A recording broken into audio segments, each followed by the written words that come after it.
नमस्कार साथियों आपका रोजगार आईटीआई अवधेश में स्वागत है।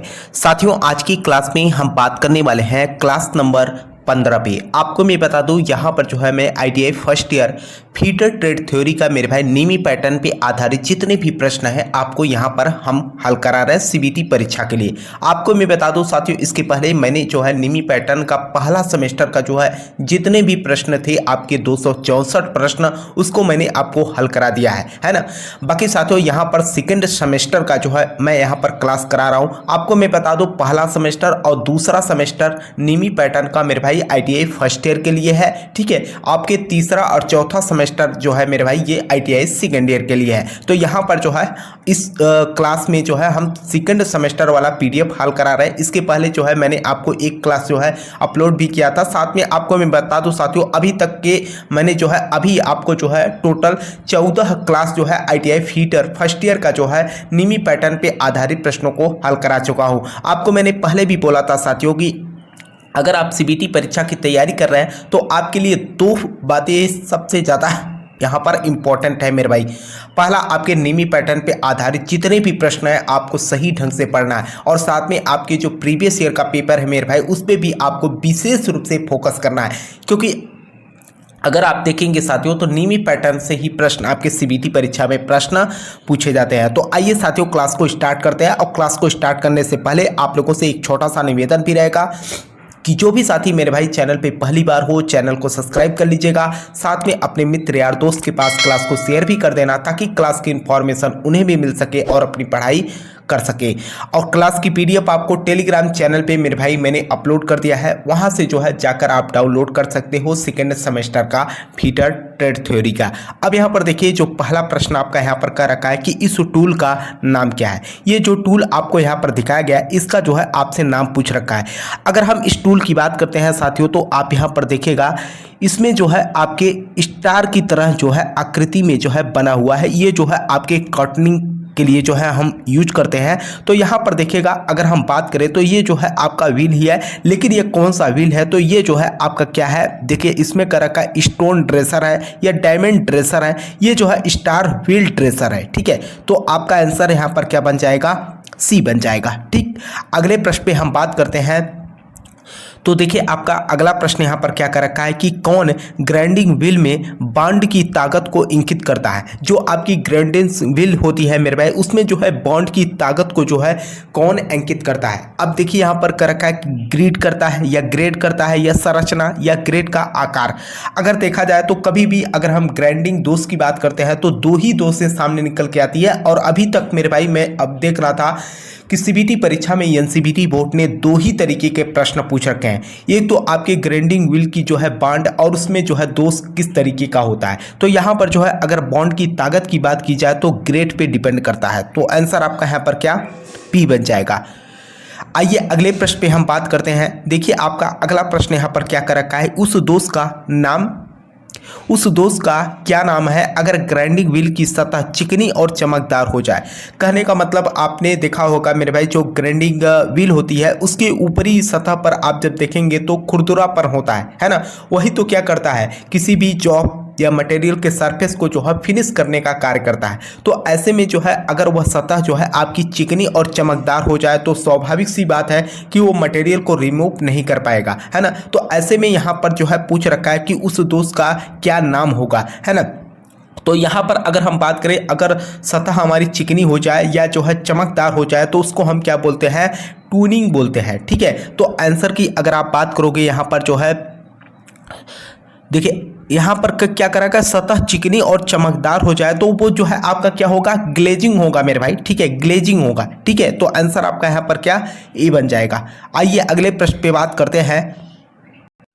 देखिए साथियों आपका अगला प्रश्न यहाँ पर क्या कर रखा है कि क्यों कृषि उपकरण राट आयरन से बनते हैं। जो हमारे कृषि उपकरण होते हैं वो राट आयरन से ही क्यों बनाया जाता है, ये जो है आपसे पूछ रखा है। अगर हम बात करें तो यहाँ पर कर रखा है कि कम लागत होने के कारण या भारी वजन होने के कारण या घिसाव रोधी होने के कारण या जंग प्रतिरोधी होता है। तो जो हमारे कृषि उपकरण होते हैं मेरे भाई ये जो है क्या होते हैं, जंग प्रतिरोधी होते हैं। तो आंसर आपका यहाँ पर क्या डी बन जाएगा। ठीक है, आइए अगले प्रश्न पे हम बात करते हैं। देखिए यहाँ पर क्या कर रखा है अगला प्रश्न, ब्लास्ट फर्नेस में जो है यक्स के रूप में चिन्हित भाग का नाम क्या है। अब यहाँ पर आपको मैं चित्र दिखाता हूँ साथियों कि चित्र में क्या दिखाया है। देखिए साथियों, ये जो है आपका क्या है, ब्लास्ट फर्नेस भट्टी है ना। अब यहाँ पर देखिएगा, और यहाँ पर जो है आपसे पूछ रखा है कि ये जो भाग है आपका, इस भाग का जो है नाम क्या है। अगर मैं इस भाग के नाम की बात करता हूँ तो ये जो है आपका क्या है, ट्यूबर्स है। ठीक है, तो आंसर आपका यहाँ पर क्या, ए बन जाएगा। आइए अगले प्रश्न पे हम बात करते हैं। देखिए आपका अगला प्रश्न मेरे भाई बहुत ही इंपॉर्टेंट है। अगर आप सीबीटी परीक्षा की बात करेंगे तो ये जो है 2023 और 2025 अभी हाल ही में जो आप लोगों की 2025 की सीबीटी परीक्षा मेरे भाई कंप्लीट कराई गई, उसमें जो है ये प्रश्न पूछा गया। अब यहाँ पर देखिए कर रखा है कि कास्ट आयरन एलॉय में कार्बन कंटेंट की रेंज क्या होती है। कार्बन कंटेंट की जो रेंज की बात की गई है, ये क्या होता है, ये जो है आपसे पूछ रखा है। तो यहाँ पर अगर हम रेंज की बात करते हैं तो ये जो है 2 से 4% तक आपका क्या होता है, कास्ट आयरन एलॉय में जो है कार्बन उपस्थित होता है। तो आंसर आपका यहाँ पर क्या, ए बन जाएगा। देखिए अगला प्रश्न साथियों आपका यहाँ पर क्या कर रखा और वेरी वेरी इंपॉर्टेंट है, क्योंकि आपको मैं पहले ही बताया था साथियों कि आप लोगों की जो सीबीटी परीक्षा है इसमें अगर आप देखेंगे ना तो चित्र से संबंधित चाहे आपका कोई भी ट्रेड हो मेरे भाई, 10 से 15 प्रश्न तो मेरे भाई सीधे तौर पे एनसीबीटी बोर्ड क्या करता है, चित्र ही देकर जो है आपसे प्रश्न पूछ लेता है। अब यहाँ पर देखिएगा वर्नियर माइक्रोमीटर में यक्स के रूप में चिन्हित भाग का जो है आपसे नाम पूछ रखा है कि ये जो भाग आपको दिखाया गया है इस भाग का जो है नाम क्या है। अगर हम इस भाग की नाम की बात करते हैं मेरे भाई तो ये जो है आपका क्या है, थिम्बल है ना। अब यहाँ पर कभी कभी आपके परीक्षा में पूछ लेता है कि थिम्बल के ऊपर जो कट कटे होते हैं, जो डिजाइन कटे होते हैं, उसका क्या नाम है। आपको भी पता है कि जब किसी थिम्बल के ऊपर डिजाइन जो कटे होते हैं ये जो है आपका नर्लिंग होता है। नर्लिंग इसलिए काटा जाता है ताकि उसमें जो है हम अपनी हाथों की सहायता से उसे घुमा सके, उसमें फिसलन ना हो। तो यहाँ पर अगर आप आंसर की बात करोगे तो आंसर आपका यहाँ पर क्या, सी बन जाएगा। ठीक है, आइए अगले प्रश्न पे बात करते हैं साथियों। देखिए यहाँ पर जो है आपका अगला प्रश्न यहाँ पर क्या कर रखा है साथियों, कह रखा कि टूटे हुए स्टड को हटाने की विधि क्या है। यहाँ पर जो टूटे हुए स्टड है उसको हटाने के लिए जो है किस विधि का उपयोग किया जा रहा है, ये जो है ऑपरेशंस आपको दिखाया गया है। अगर हम बात करें तो ये जो है आपका क्या किया जा रहा है, प्रिक पंच के विधि के द्वारा जो है हम क्या कर रहे हैं, टेस्ट को बाहर निकालने का काम कर रहे हैं। तो आगे अगर हम ऑप्शन में देखते हैं तो यहाँ पर ऑप्शन में आपको दिखेगा इजी आउट विधि, प्रिक पंच विधि। जी हाँ, तो यहाँ पर हम क्या कर रहे हैं, प्रिक पंच विधि के द्वारा जो है ये जो है गतिविधि कर रहे हैं। तो आंसर आपका यहाँ पर क्या हो जाएगा, बी बन जाएगा। देखिए अगला प्रश्न साथियों आपका यहाँ पर क्या कर रखा है। अगर हम अगले प्रश्न की यहाँ पर बात करते हैं, और आपको मैं बता दूं साथियों ये जो है आपके सीबीटी परीक्षा के लिए बहुत ही इंपॉर्टेंट है प्रश्न। कर रखा है कि एक ड्रिल किए गए छेद के अंत को बेवेलिंग का कार्य क्या है। अब हम बेवलिंग की बात करते हैं। यहाँ पर बेवलिंग की बात किया जाए साथियों तो ये जो है आपका क्या किया जा रहा है, काउंटर बोरिंग का जो है कार्य किया जा रहा है। ठीक है, तो आंसर आपका यहाँ पर क्या, कहने का मतलब उसकी साइज को जो है हम क्या कर रहे हैं, बढ़ा दे रहे हैं। किसी छिद्र के साइज को बढ़ाने को हम क्या कहते हैं, बोरिंग कहते हैं। तो आंसर आपका यहाँ पर सी बन जाएगा। देखिए यहाँ पर जो है आपका अगला प्रश्न यहाँ पर क्या कर रखा है कि यदि क्लियरेंस कोण गलत है तो क्या प्रभाव होगा। क्लियरेंस कोण अगर मेरे भाई यहाँ पर गलत हो जा रहा है तो उस कंडीशन में जो है यहाँ पर क्या साइड इफेक्ट होंगे, ये जो है आपसे पूछ रखे हैं।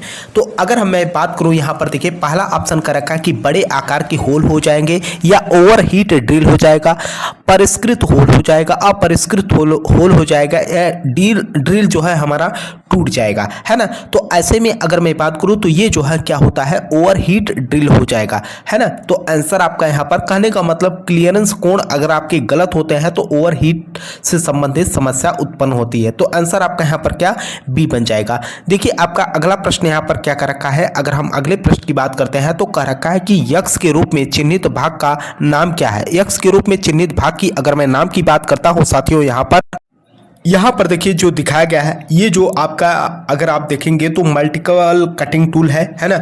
और ये जो है यहाँ पर इसके जो दांतें हैं उसको जो है दिखाया गया, और यहाँ पर जो है पूछ रखा है कि ये जो एंगल है इसका नाम क्या है।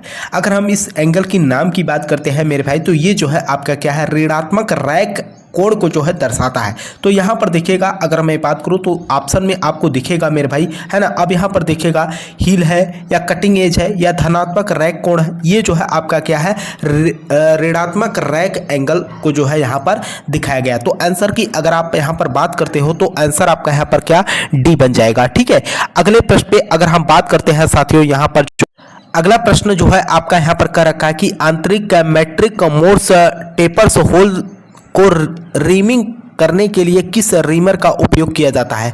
आंतरिक मैट्रिक्स मोर्स टेपर को होल को रीमिंग करने के लिए हम किस मटेरियल का जो है यहाँ पर उपयोग करेंगे, उसके बारे में जो है आपसे यहाँ पर पूछ रखा है। अगर हम यहाँ पर रीमिंग की बात करते हैं साथियों, तो ये जो है क्या करता है, जो हमारे यहाँ पर देखिएगा, अगर ऑप्शन की आप बात करते हो यहाँ पर कर रखा है कि हेलिकल फ्लूट रीमर या पायलट के साथ हैंड रीमर होगा या टेपर पिन हैंड रीमर होगा या समांतर सैंक के साथ जो है सॉकेट रीमर होगा। समांतर सैंक के साथ जो है सॉकेट रीमर होगा। तो आंसर आपका यहाँ पर क्या, डी बन जाएगा। ठीक है, अगले प्रश्न पे हम बात करते हैं साथियों। तो देखिए आपका अगला प्रश्न यहाँ पर क्या कर रखा है, कर रखा है कि इस रीमर के प्रकार का नाम बताइए। जो रीमर आपको यहाँ पर दिखाया गया है, इसका जो है सीधे तौर पर आपसे नाम पूछ रखा है कि ये कौन सा रीमर है। अगर हम इस रीमर की बात करते हैं साथियों, तो आप यहाँ पर चित्र देख सकते हो।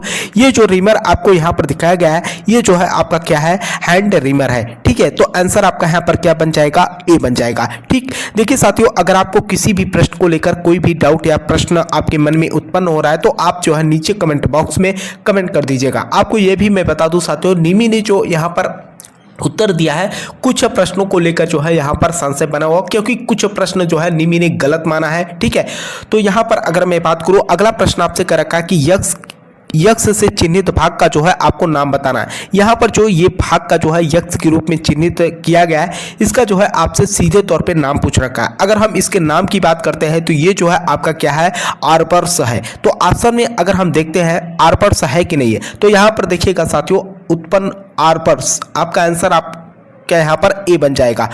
देखिए आपका अगला प्रश्न साथियों यहाँ पर क्या कर रखा है, अगर हम अगले प्रश्न की बात करते हैं, यहाँ पर कर रखा है कि कौन से रीमर में एक लंबा टेपर लीड होता है। कौन से रीमर में एक लंबा टेपर लीड होता है, ये जो है आपसे पूछ रखा है। अगर हम यहाँ पर बात करें साथियों, देखिए साथियों यहाँ पर क्या कर रखा है, अगला प्रश्न कर रखा है कि कौन से रीमर में एक लंबा टेपर लीड होता है। कौन से रीमर में एक लंबा टेपर लीड होता है, उस रीमर के बारे में जो है आपसे पूछ रखा है। सॉकेट रीमर होता है या हैंड रीमर होता है या मशीन रीमर होता है या जो है हेलिकल फ्लूट रीमर होता है। तो ऐसे में अगर मैं बात करूं तो जो हमारा यहाँ पर एक लंबा टेपर लीड की बात करेंगे, तो ये जो है हमारा किस में होता है, हैंड रीमर में होता है। तो आंसर आपका यहाँ पर क्या बन जाएगा, बी बन जाएगा। ठीक है, अगले प्रश्न पे अगर मैं बात करूं साथियों, तो देखिए आपका अगला प्रश्न यहाँ पर क्या कर रखा है कि ड्रिल किए गए होल पर किस प्रकार का दोष है। ड्रिल किए गए होल पर किस प्रकार का दोष है, आइए चित्र देखते हैं, तब तो पता चलेगा किस प्रकार का। तो यहाँ पर देखिएगा जो ड्रिल किया गया है, इसमें कह रखा है कि यहाँ पर कौन सा दोष है। अब यहाँ पर देखिएगा मेरे भाई, जो ड्रिल किया जा रहा है, इसमें जो है जो दोष उत्पन्न हो रहा है ओवर साइज है ना। अगर आप देखेंगे तो यहाँ पर जो आपका होल है, ये जो है ओवर साइज में दिखाया गया है। तो अगर हम बात करें तो आपके आंसर देखिएगा, आपके अपरिष्कृत होल, ओवर हीट ड्रिल या ओवर साइज होल। तो आंसर आपका यहाँ पर क्या, ओवर साइज होल हो जाएगा। तो आंसर आपका यहाँ पर सी बन जाएगा। ठीक है, अगले प्रश्न पे हम बात करते हैं साथियों। देखिए आपका अगला प्रश्न यहाँ पर क्या कर रखा है कि अगर ग्राइंडिंग व्हील के छिद्र बंद हो जाए तो क्या दोष है। अगर ग्राइंडिंग व्हील के छिद्र बंद हो जाए तो क्या दोष होगा, ये जो है आपसे पूछ रखा है। अगर हम दोष की यहाँ पर बात करते हैं तो सीधे तौर पे दिखेगा, जैसे आपके ड्रिलिंग की बात या ग्लेचिंग या लोडिंग या ड्रेसिंग, तो ये जो है यहाँ पर कौन सा दोष उत्पन्न होगा, तो ये जो है आपका क्या होगा, यहाँ पर लोडिंग दोष उत्पन्न होगा। ठीक है, तो आंसर आपका यहाँ पर क्या, सी बन जाएगा। देखिए अगला प्रश्न आपका यहाँ पर क्या कर रखा है कि किस कास्ट आयरन में मशीन टूल में कंपन और टूल चैटरिंग को कम करने की क्षमता होती है। किस कास्ट आयरन में मशीन टूल में कंपन और टूल चैटरिंग को कम करने की क्षमता होती है। अगर हम कम करने की क्षमता की बात करते हैं तो देखिए पहला जो है आपसे कर रखा है ग्रे कास्ट आयरन, तो ये जो है आपके चिटरिंग को भी कम करता है और टूल के जो कंपन होते हैं उसको भी कम करता है। ठीक है, तो आंसर आपका यहाँ पर क्या, ए बन जाएगा। ठीक, अगले प्रश्न पे अगर हम बात करते हैं साथियों, और ये प्रश्न आपके सीबीटी परीक्षा के लिए बहुत ही यहाँ पर देखिए क्या कर रखा है कि रॉट लोहे का उत्पादन करने के लिए किस भट्टी का उपयोग किया जाता है। यहाँ पर देखिएगा साथियों, राट लोहे का उत्पादन करने के लिए किस भट्टी का जो है उपयोग किया जाता है। तो इसमें जो है हम किस भट्टी का उपयोग करेंगे, ब्लास्ट फर्नेस का, या कपोला भट्टी का, या पुडिंग फर्नेस का, या इलेक्ट्रिक आर्क भट्टी का। तो इसमें हम क्या करते हैं, पुडिंग फर्नेस का जो है उपयोग करते हैं। तो आंसर आपका यहाँ पर क्या, सी बन जाएगा। देखिए आपका अगला प्रश्न मेरे भाई यहाँ पर क्या कर रखा है, अगर हम अगले प्रश्न की यहाँ पर बात करते हैं तो अगला प्रश्न आपसे कर रखा है कि जस्ता निकालने के लिए किस अयस्क का उपयोग किया जाता है। वेरी वेरी इंपॉर्टेंट प्रश्न है मेरे भाई आपके सीबीटी परीक्षा के लिए। यहाँ पर कर रखा है कि जस्ता निकालने के लिए किस अयस्क का उपयोग किया जाता है। यहाँ पर अगर हम अयस्क की बात करते हैं मेरे भाई, तो जैसे अगर यहाँ पर देखिएगा बॉक्साइट, गैलेना, कैलेमाइन और कैसेटेराइट। तो ये जो है आपका, अगर यहाँ पर बात किया जाए जो जस्ता का अगर बात करें, अयस्क की बात करें, तो ये आपका क्या होता है, कैलेमाइन होता है। तो आंसर आपका यहाँ पर क्या, सी बन जाएगा। ठीक है, अगले प्रश्न पे अगर हम बात करते हैं साथियों, तो देखिए आपका अगला प्रश्न यहाँ पर क्या कर रखा है कि किस उपकरण का उपयोग बियरिंग की आंतरिक क्लियरेंस की जांच करने के लिए किया जाता है। किस उपकरण का उपयोग जो है बेयरिंग की जो है आंतरिक क्लियरेंस की जांच करने के लिए जो है हम करते हैं। तो यहाँ पर देखिए पहला आपसे कर रखा है कि स्टील रूल, या फिलर गेज, या डेप्थ गेज, या वेनियर कैलिपर। तो यहाँ पर हम क्या करते हैं, सीधे तौर पे अगर हम देखें तो यहाँ पर जो है हम फिलर गेज का जो है उपयोग करते हैं। तो आंसर आपका यहाँ पर क्या, बी बन जाएगा। अगले प्रश्न की अगर हम बात करें साथियों, तो देखिए आपका अगला प्रश्न यहाँ पर क्या कर रखा है, अगला प्रश्न कर रखा है कि यक्ष के द्वारा चिन्हित भाग का जो है नाम क्या है। अगर हम यक्ष के द्वारा चिन्हित भाग के नाम की बात करते हैं, तो ये जो चित्र आपको यहाँ पर दिखाया गया है, ये क्या दिखाया गया है ना। अगर हम देखें तो ये जो आपको दिखाया गया है डेप्थ स्ट्रक्चर दिखाया गया है ना। और यहाँ पर जो यक्ष के रूप में चिन्हित किया गया है, इसका क्या नाम है, ये जो है आपका डेप्थ स्ट्रक्चर का जो है ये फिंगर्स होता है। तो ऑप्शन में देखिएगा फिंगर्स दिखाया गया है कि नहीं। तो यहाँ पर देखिए कॉलर का रखा है, स्क्वायर हेड और फिंगर्स। तो आपका आंसर आप क्या बन जाएगा, सी बन जाएगा। आइए अगले प्रश्न में हम बात करते हैं। देखिए आपका अगला प्रश्न यहाँ पर क्या कर रखा है, ACME थ्रेड का कोण क्या है। ACME का जो है आपसे कोण पूछ रखा है। तो यहाँ पर अगर हम कोण की बात करते हैं तो टोटल आपका जो एंगल होता है मेरे भाई, इसमें आपका कितना होता है, 29 होता है। ठीक है, तो ये रहा साथियों आज की क्लास। इसके पहले मैंने आपको जो है 14 क्लास मेरे भाई ऑलरेडी मैंने आपको जो है यहाँ पर मीमी पैटर्न पे आधारित जितने प्रश्न है उन्हें हल कराया है ना। अब यहाँ पर देखिएगा जो भी भाई बंधु ऐसे हैं जो पिछली क्लास को ना देख पाए हो मेरे भाई, तो आप चैनल के प्लेलिस्ट में जाएंगे, वहां पर जो है 14 क्लास पूरा पड़ा हुआ है, तो आप क्लास देख सकते हैं। साथ में आपको मैंने जो है फर्स्ट सेमेस्टर और सेकंड सेमेस्टर यानी कि ITI फर्स्ट ईयर का फिटर ट्रेड थ्योरी मेरे भाई अभी आज मैं पुनः जो है वह पीडीएफ अपलोड कर दूंगा। आप लोग जो है पीडीएफ को डाउनलोड कर लीजिए मेरे भाई, और यहाँ पर जो है सारे प्रश्न को मैं हल भी करा रहा हूँ। ठीक है, और साथ में अभी मैं 10 से 15 सेट मेरे भाई प्रीवियस ईयर का पेपर भी आपको हम हल करा देंगे। अगर इतना काम कर ले जाते हो मेरे भाई, तो आपको मैं बता दूं आप सीबीटी परीक्षा में एक भी प्रश्न मिस नहीं करके आओगे। ठीक है, मुझे उम्मीद है साथियों कि आप लोगों को जो है क्लास समझ में आई होगी। अगर आपको किसी भी प्रश्न को लेकर कोई भी डाउट होता है तो आप नीचे कमेंट बॉक्स में जरूर कमेंट कर देना, ताकि मैं आप लोगों की हेल्प कर सकूं। ठीक है, और जो भी साथी मेरे भाई चैनल पे पहली बार हो, चैनल को सब्सक्राइब भी कर लीजिएगा और अपने मित्र यार दोस्त के पास क्लास को शेयर भी कर देना। तब तक के लिए साथियों आपसे हम मिलते हैं नेक्स्ट क्लास में। तब तक के लिए जय हिंद, जय भारत।